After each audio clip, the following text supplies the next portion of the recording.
Hello students, नमस्कार। कैसे हैं आप सभी छात्रों? पिछले कुछ वीडियो से हम जनसंख्या और उससे संबंधित अध्ययन करते जा रहे हैं। इसके अंतर्गत हमने विश्व की जनसंख्या का वितरण प्रतिरूप, विश्व जनसंख्या का घनत्व, अधिक बसे हुए या विरल बसे हुए क्षेत्र, वितरण प्रतिरूप के साथ साथ हमने जनसंख्या के महान जनसमूह, जनांकीकी संक्रमण का सिद्धांत और अन्य बातों पर हमने गौर किया था, चर्चा की थी। आज हम जिस टॉपिक की चर्चा करने जा रहे हैं उसका हेडिंग शीर्षक है जनसंख्या नीति, पॉपुलेशन पॉलिसी। हम इसमें ये समझने का प्रयास करेंगे कि जनसंख्या नीति का क्या अर्थ है, जनसंख्या नीति क्यों आवश्यक है, इसका निर्धारण क्यों किया जाता है और उसके मुख्य लक्ष्य कौन कौन से होते हैं। साथ ही हम भारत की जनसंख्या नीति को भी पढ़ेंगे। सबसे पहले भारत में जनसंख्या नीति की घोषणा कब हुई और फिर संशोधित नीति कब आई और उसमें क्या प्रावधान रखे गए। तो सबसे पहले हम शुरू करते हैं, जनसंख्या नीति क्या है, इसका मुख्य अर्थ क्या है। किसी भी क्षेत्र विशेष में जनसंख्या, देखो जनसंख्या नीति पढ़ रहे हैं हम, तो इसमें आपको फोकस रखना है जनसंख्या के कल्याण पर, जनसंख्या के विकास पर। तो जनसंख्या के समुचित विकास हेतु किसी भी देश की सरकार जो नीति बनाती है या अपनाती है वही नीति जनसंख्या नीति कहलाती है। तो इसका सिंपल अर्थ क्या हो गया, जो जनसंख्या के उचित विकास हेतु बनाई जाती है उसे हम जनसंख्या नीति कहते हैं।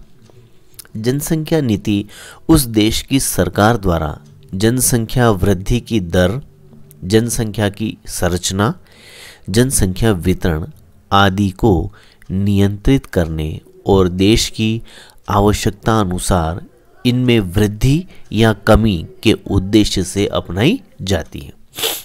ये 2-3 पॉइंट्स आपको अच्छे से ध्यान में रखना है, वृद्धि की दर, संरचना और वितरण।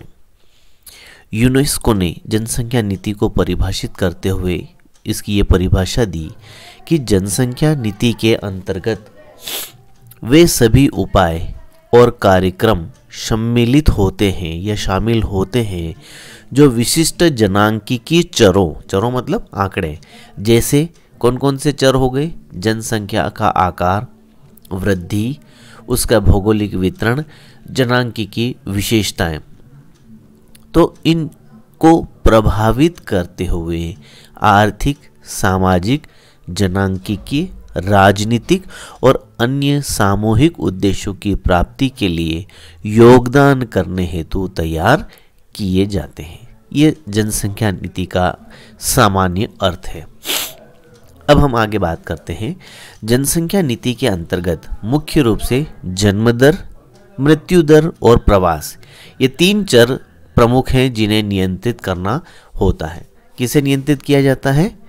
जन्म दर, मृत्यु दर और प्रवास। जनसंख्या नीति के क्रियान्वयन में 6 मुख्य चरण होते हैं। 6 चरणों में इस नीति का क्रियान्वयन किया जाता है। सबसे पहले किसी भी क्षेत्र में जनसंख्या और उससे संबंधित समस्या क्या है उनका ज्ञान प्राप्त करना। उसके बाद उन्हें दूर करने हेतु उद्देश्य बनाना, उद्देश्यों का निर्धारण करना। ये उद्देश्य 2 तरह के हो सकते हैं, एक अल्पकालीन जो तात्कालिक काम में लिए जाते हैं और दूसरा दीर्घकालिक। उद्देश्यों का अनुकूलन करना, उद्देश्यों की पूर्ति हेतु साधनों का चुनाव करना, अर्थात किस तरह से हम अपने उद्देश्यों को पूरा करें, कौन कौन से साधन इस्तेमाल में लिए जाएं, उनका निर्धारण करना। फिर इन सभी का निर्धारण करने के बाद उस नीति को जो हमने बनाई है उसका क्रियान्वयन करना, अर्थात उसे लागू करवाना और मूल्यांकन करना। समयावधिक और क्षेत्रीय, अर्थात समय और क्षेत्र के अनुसार इस नीति का निर्धारण करना। तो ये सब चरण या प्रोसेस हैं इस जनसंख्या नीति को लागू करने के। इस प्रकार जनसंख्या नीति का प्रमुख उद्देश्य जनसंख्या की विभिन्न समस्याओं के समाधान से है। ध्यान से पढ़ें आप इन चीज़ों को, जिसके अंतर्गत जनसंख्या के आकार, संरचना, गुण, वितरण आदि की विभिन्न समस्याओं के समाधान पर बल दिया जाता है। क्या उद्देश्य हो सकते हैं जनसंख्या नीति के?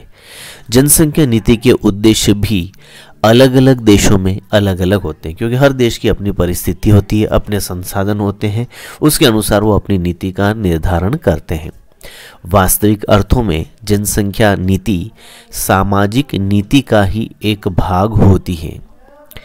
इसके जो उद्देश्य हैं उनमें हम कुछ उद्देश्यों को उजागर कर सकते हैं, हाईलाइट कर सकते हैं, जैसे जन्म दर पर नियंत्रण करना। जहां जन्म दर बहुत अधिक है, अनियंत्रित है, तो वहां पर इसे नियंत्रित किया जाना। मृत्यु दर में कमी लाना या उस पर भी कंट्रोल करना।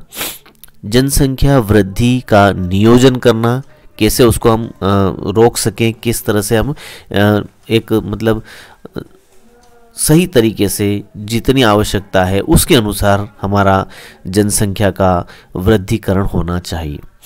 जनसंख्या के भौगोलिक वितरण में संतुलन स्थापित करना, अर्थात एक समान रूप से वितरण होना चाहिए ताकि संसाधनों पर अनावश्यक बोझ ना पड़े और संसाधनों का उपयोग करने हेतु उचित मानव संसाधन उपलब्ध हो सके। जनसंख्या की संरचना में सुधार करना, स्ट्रक्चर में सुधार करना और जनसंख्या का शीघ्र आर्थिक विकास करना, ये किसी भी प्रदेश की जनसंख्या नीति के मुख्य उद्देश्य होते हैं। अब हम बात करेंगे भारत की राष्ट्रीय जनसंख्या नीति, national population policy of India.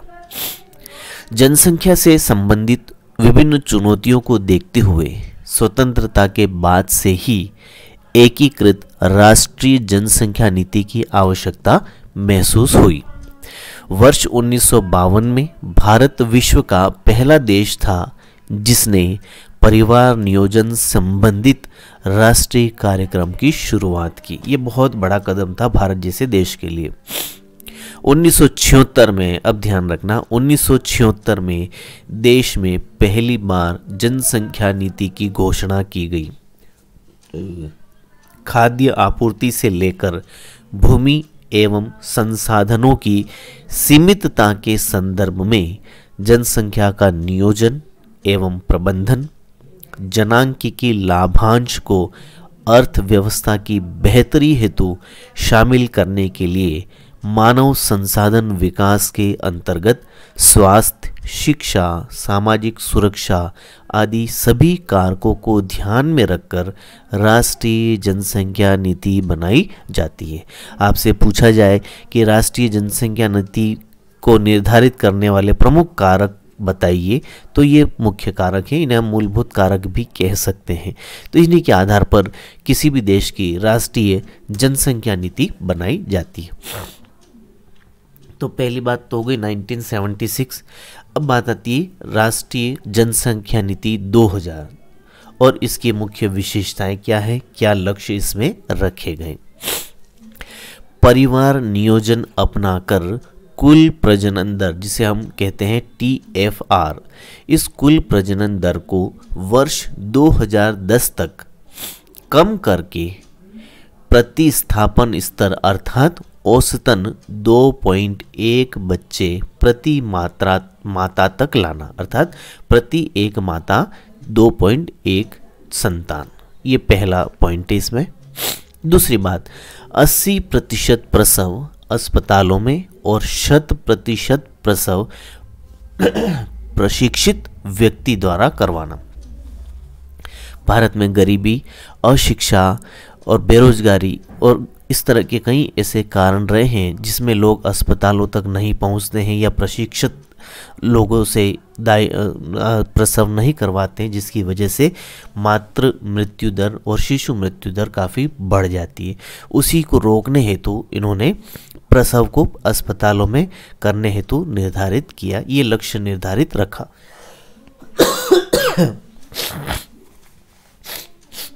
शिशु मृत्यु दर जो पहले बहुत अधिक थी उसे कम करके 30 शिशु प्रति 1000 से भी कम करने का लक्ष्य रखा गया।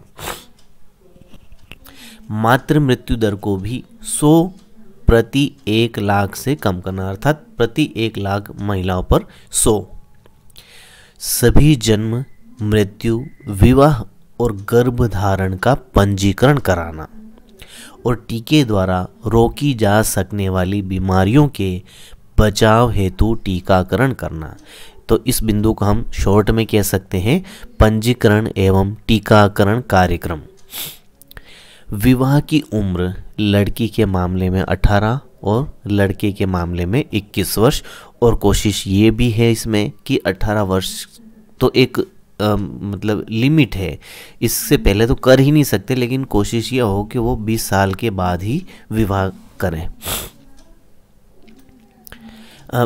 प्रजनन नियंत्रण और विभिन्न प्रकार के गर्भ निरोधकों की उपलब्धता के विषय में लोगों में जागरूकता फैलाना, कई ऐसे कार्यक्रमों का संचालन करना जिससे लोगों में इसकी जानकारी प्राप्त हो सके।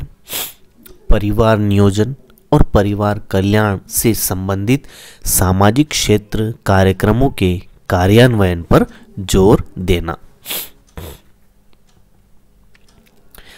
सन फरवरी 2000 में सरकार ने राष्ट्रीय जनसंख्या नीति 2000 की घोषणा की, जिसके मुख्य बिंदु अभी हमने देखे। ये जो नीति थी डॉक्टर M.S. स्वामीनाथन की अध्यक्षता में गठित की गई एक विशेषज्ञ दल की रिपोर्ट पर आधारित है। सरकार ने सार्वजनिक बहस के बाद इसे अंतिम रूप दिया। प्रजनन और शिशु स्वास्थ्य की देखभाल हेतु समुचित सेवा प्रणाली की स्थापना और गर्भ निरोधकों स्वास्थ्य सुविधाओं के बुनियादी ढांचे की आवश्यकताएं पूरी करना इस नीति के तात्कालिक उद्देश्य हैं। इसकी दरमियानी अवधि का उद्देश्य वर्ष 2010 तक 2.1 की कुल जनन क्षमता दर प्राप्त करना, प्रति महिला 2.1 संतान, जो मैंने कुछ पॉइंट्स में बताया था। अगर जनन क्षमता की वर्तमान प्रवृत्ति जारी रहती है, निरंतर रहती है, तो यह उद्देश्य 2026 तक ही प्राप्त हो सकेगा। दीर्घकालीन उद्देश्य 2045 तक जनसंख्या में स्थायित्व प्राप्त करना है। तो दो चीज़ें आपको इसमें ध्यान में रखनी है कि तात्कालिक उद्देश्य क्या है। तो तात्कालिक उद्देश्य है बुनियादी ढांचे की आवश्यकताएं पूरी करना, और दीर्घकालीन उद्देश्य क्या है, सन 2045 तक जनसंख्या में स्थायित्व प्राप्त करना।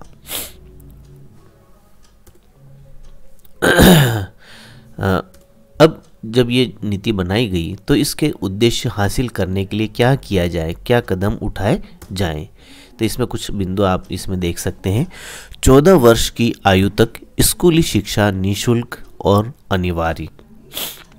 स्कूलों में बीच में ही पढ़ाई छोड़ देने वाले लड़के लड़कियों की संख्या 20% से कम करना। शिशु मृत्यु दर प्रति 1000 जीवित बच्चों में 30 से कम करना। जच्चा मृत्यु अनुपात प्रति 1 लाख संतानों में 100 से कम करना। टीकों से रोके जाने वाले रोगों से सभी बच्चों को प्रतिरक्षित करना, बचाना, टीकाकरण के द्वारा बचाना। लड़कियों के देर से विवाह करने को बढ़ावा देना। विवाह 18 वर्ष से पहले ना हो और बेहतर हो कि यह विवाह भी इसकी आयु के बाद हो। 80% प्रसव, जो मैं पहले बता चुका हूँ, अस्पतालों, नर्सिंग होम आदि में हो, और 100% प्रशिक्षित लोगों से करवाए जाए। सभी को सूचना, परामर्श और जनन क्षमता नियमन की सेवाएं और गर्भ निरोध के विभिन्न विकल्प उपलब्ध करवाए। जन्म, मरण, विवाह और गर्भ का 100% पंजीयन करवाना। ये कुछ नीतिगत उद्देश्य हैं जिनको हमें पूरा करना है। सारांश में हम कह सकते हैं इस नीति की जो मुख्य विशेषता है, 14 से कम आयु के बच्चों को निःशुल्क शिक्षा, शिशु मृत्यु दर पर नियंत्रण, टीका रोधी बीमारियों से बच्चों को मुक्त कराना, शादी की उम्र बढ़ाने के लिए बच्चों को प्रोत्साहन देना और परिवार नियोजन को एक जन केंद्रित कार्यक्रम बनाना। अब इससे संबंधित एक आयोग बनाया गया जिसका नाम है राष्ट्रीय जनसंख्या आयोग। सन 2000 मई में ये बना। इसके अध्यक्ष प्रधानमंत्री होते हैं।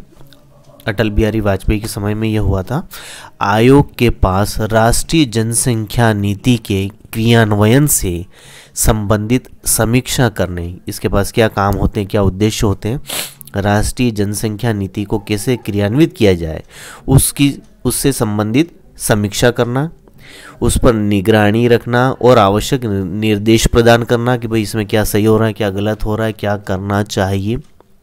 स्वास्थ्य संबंधी, शैक्षणिक, पर्यावरण से संबंधित और विकास कार्यक्रमों में सहक्रिया को बढ़ावा देने और कार्यक्रमों की योजना बनाने और साथ ही उसके क्रियान्वयन करने में अंतर क्षेत्रीय तालमेल को बढ़ावा देने का शासनादेश प्राप्त है।